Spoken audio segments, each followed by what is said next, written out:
ನಮಸ್ತೆ ಫ್ರೆಂಡ್ಸ್, ನೀವೇನು ನನ್ನ ಚಾನಲ್ಗೆ ಸಬ್ಸ್ಕ್ರೈಬ್ ಆಗಿಲ್ಲ ಅಂದರೆ ಈಗಲೇ ಸಬ್ಸ್ಕ್ರೈಬ್ ಆಗಿ ಹಾಗೆ ಪಕ್ಕದಲ್ಲಿ ಕಾಣುವ ಬೆಲ್ ಐಕನನ್ನು ಪ್ರೆಸ್ ಮಾಡಿ. ಪುಟ್ಟಕ್ಕನ ಮಕ್ಕಳು ಧಾರಾವಾಹಿಯ ಶುಕ್ರವಾರದ ಸಂಚಿಕೆಯಲ್ಲಿ ಮೊದಲಿಗೆ ಇಲ್ಲಿ ಗೋಪಾಲಯ್ಯನವರು ಕಂಟಿಗೆ ಕಾಲ್ ಮಾಡಿಬಿಟ್ಟು ಅಳೇಂದ್ರೆ ನಮ್ಮ ಮೆಸ್ ಮುಂದೆ ವೀರಭದ್ರಯ್ಯನವರು ಬಾರ್ನ ಓಪನ್ ಮಾಡವ್ರೆ. ನಾ ಈ ವಿಷಯದ ಕುರಿತಾಗಿ ಮಾತಾಡಲಿಕ್ಕೆ ಹೋದರೆ ಅವ್ರು ನನ್ನ ಮಾತನ್ನೇ ಕೇಳ್ತಿಲ್ಲ.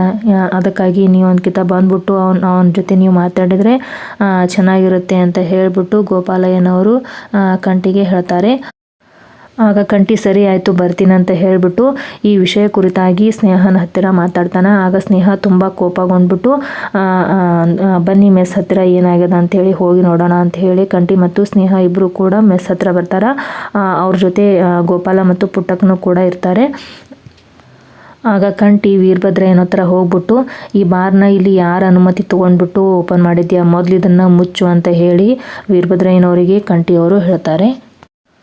ಆಗ ವೀರಭದ್ರನವರು ಒಂದು ನಿಮಿಷ ಅಂತ ಹೇಳಿಬಿಟ್ಟು ತಮ್ಮ ಹತ್ರ ಕೆಲಸ ಮಾಡೋ ಕೆಲಸದ ಹುಡುಗನ ಕರೆದ್ಬಿಟ್ಟು ಲೇ ಹುಡುಗ, ನಿನ್ನೆ ನಾನು ರೆಡಿ ಮಾಡೋಕೆ ಹಾಕಿದ್ನೆಲ್ಲ ಆ ಬೋರ್ಡ್ ರೆಡಿ ಆಗಿಲ್ವೇನಲ್ಲ ಅಂತ ಹೇಳಿ ಕೇಳ್ತಾರೆ. ಆ ಹುಡುಗ ಅಣ್ಣ ರೆಡಿ ಆಗಿದೆ ಅಂತೇಳಿ ಹೇಳ್ತಾನೆ.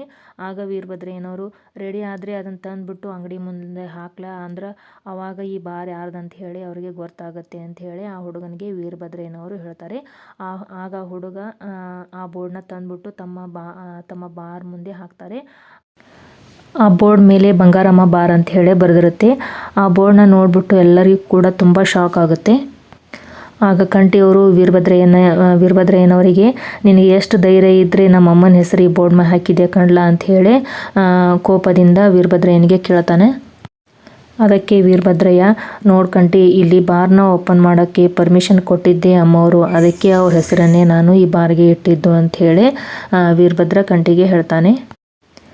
ನೀನೇನೇ ಕೇಳಂಗಿತ್ತಂದ್ರೂ ಹೋಗಿ ನಿಮ್ಮ ಅಮ್ಮನ ಹತ್ರ ಕೇಳ್ಕೊ, ಅದನ್ನು ಬಿಟ್ಟು ಬಾರ್ನ ಕ್ಲೋಸ್ ಮಾಡೋತಂದರೆ ಅದು ಆಗದ ಕೆಲಸ ಅಂತ ಹೇಳಿಬಿಟ್ಟು ವೀರಭದ್ರಯ್ಯ ಕಂಟಿಯವ್ರಿಗೆ ಹೇಳ್ತಾನೆ.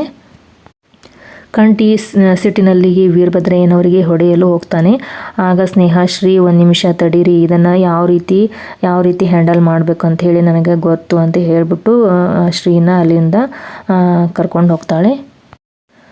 ಮತ್ತು ಈ ಕಡೆ ಕೃಷ್ಣಪ್ಪನವರು ಸಿಂಗಾರಮ್ಮನ ಫೋಟೋ ನೋಡಿದ ಮ್ಯಾಗೆ ಸ್ಟೇಷನ್ಗೆ ಹೋಗ್ಬಿಟ್ಟು ಅಲ್ಲಿದ್ದ ಫೈಲ್ನ ತಂದುಬಿಟ್ಟು ಸಹನಾ ಮತ್ತು ಕಾಳಿಗೆ ತೋರಿಸ್ತಾರೆ. ನೋಡಿ ಇವಳ ಹೆಸರು ಸಿಂಗಾರಮ್ಮ ಅಂಥೇಳಿ ಎಲ್ಲರೂ ಇವಳಿಗೆ ಸಿಂಗಮ್ ಅಂಥೇಳಿ ಕರೀತಾರೆ. ಇವಳೊಂದು ಕೊಲೆ ಮಾಡಿಬಿಟ್ಟು ಇಷ್ಟು ದಿನ ಜೈಲಿನಲ್ಲೇ ಇದ್ಲು, ಈಗ ತಾನೇ ರಿಲೀಸ್ ಆಗಿ ಹೊರಗಡೆ ಹೋಗ್ಯಾಳ ಅಂತ ಹೇಳಿಬಿಟ್ಟು ಕೃಷ್ಣಪ್ಪನವರು ಸಹನಾ ಮತ್ತು ಕಾಳಿಗೆ ಹೇಳ್ತಾರೆ.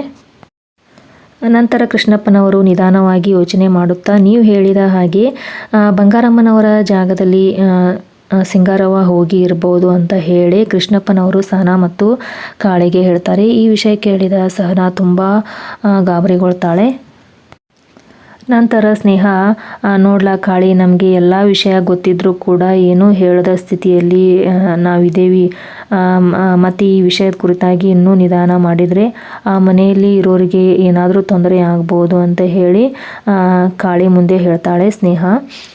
ಅದಕ್ಕೆ ಕೃಷ್ಣಪ್ಪನವರು ಕೂಡ ಹೌದು, ಈ ವಿಷಯನ ಮೊದಲು ಸ್ನೇಹನಿಗೆ ಹೇಳಬೇಕು ಅಂತ ಹೇಳಿ ಕೃಷ್ಣಪ್ಪನವರು ಕೂಡ ಅನ್ಕೋತಿರ್ತಾರೆ. ಮತ್ತು ಈ ಕಡೆ ಸ್ನೇಹ ಚಂದ್ರನ ಸಪ್ರೇಟಾಗಿ ಪುಟ್ಟಕ್ಕನವರ ಮನೆ ಕಡೆ ಬರ್ಲಿಕ್ಕಂತ ಹೇಳ್ತಾಳೆ. ಚಂದ್ರು ಬಂದ ಮೇಲೆ ಸ್ನೇಹ ತನ್ನ ಬ್ಯಾಗಲ್ಲಿರುವ ಲೆಟರ್ನ ತೆಗೆದ್ಬಿಟ್ಟು ಚಂದ್ರು ಕೈಗೆ ಕೊಡ್ತಾರೆ. ಆಗ ಚಂದ್ರು ಆ ಲೆಟರ್ನ ಓದ್ಬಿಟ್ಟು, ಏನಮ್ಮ ಸ್ನೇಹ, ಇದರಲ್ಲಿ ಬರೆದ ಹಾಗೆ ಬಂಗಾರಮ್ಮನವರ ಮನೆಯಲ್ಲಿ ಇರುವುದು ಬಂಗಾರಮ್ಮನವರೇ ಅಲ್ಲ ಅಂತ ಹೇಳಿ ಬರೆದಿದೆಯಲ್ಲ, ಅಷ್ಟಕ್ಕೂ ಈ ಲೆಟರ್ನ ನಿನಗೆ ಕೊಟ್ಟವರು ಯಾರು ಅಂತ ಹೇಳಿ ಚಂದ್ರು ಸ್ನೇಹಗೆ ಕೇಳ್ತಾರೆ. ಆಗ ಸ್ನೇಹ, ಅಣ್ಣಯ್ಯ ಮುರಳಿ ಭಾವನ ಮದುವೆಗೆ ಅಂತೇಳಿ ಹೋದಾಗ ಯಾರೋ ಈ ಲೆಟರ್ನ ನನ್ನ ಬ್ಯಾಗಲ್ಲಿ ಇಟ್ಬಿಟ್ಟಾರ ಅಣ್ಣಯ್ಯ. ಮೊದಲಿಗೆ ನನಗೂ ಈ ಲೆಟರ್ನ ಓದಿದ ಮ್ಯಾಗ ನನಗೂ ತುಂಬ ಆಶ್ಚರ್ಯ ಆಯಿತು.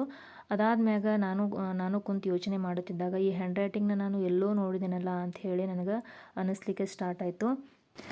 ಆಗ ನನಗೆ ಸಹನಾ ಅಕ್ಕ ಬರೆದಿರುವ ಹ್ಯಾಂಡ್ ರೈಟಿಂಗ್ ನೆನಪಾಯಿತು. ಅದಕ್ಕೆ ನಾನು ಸುಮನ್ ಹತ್ರ ಹೇಳಿ ಸಹನಾ ಅಕ್ಕ ಬರೆದಿರುವ ಹ್ಯಾಂಡ್ ರೈಟಿಂಗ್ನ ಫೋಟೋನ ಅವಳ ಕೈಯಿಂದ ನಾನು ತೆಗೆಸ್ಕೊಂಡೆ.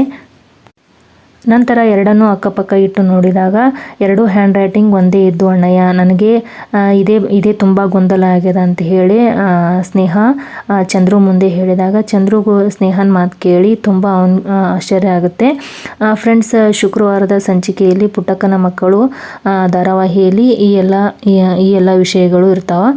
ನೀವು ನನ್ನ ಚಾನಲ್ಗೆ ಸಬ್ಸ್ಕ್ರೈಬ್ ಆಗಿಲ್ಲ ಅಂದರೆ ಈಗಲೇ ಸಬ್ಸ್ಕ್ರೈಬ್ ಆಗಿ, ಹಾಗೆ ಧಾರಾವಾಹಿಯ ಮುಂದಿನ ಸಂಚಿಕೆಗಾಗಿ ನನ್ನ ಚಾನಲನ್ನು ಸಬ್ಸ್ಕ್ರೈಬ್ ಮಾಡಿ. ಓಕೆ, ಥ್ಯಾಂಕ್ಸ್, ಧನ್ಯವಾದಗಳು.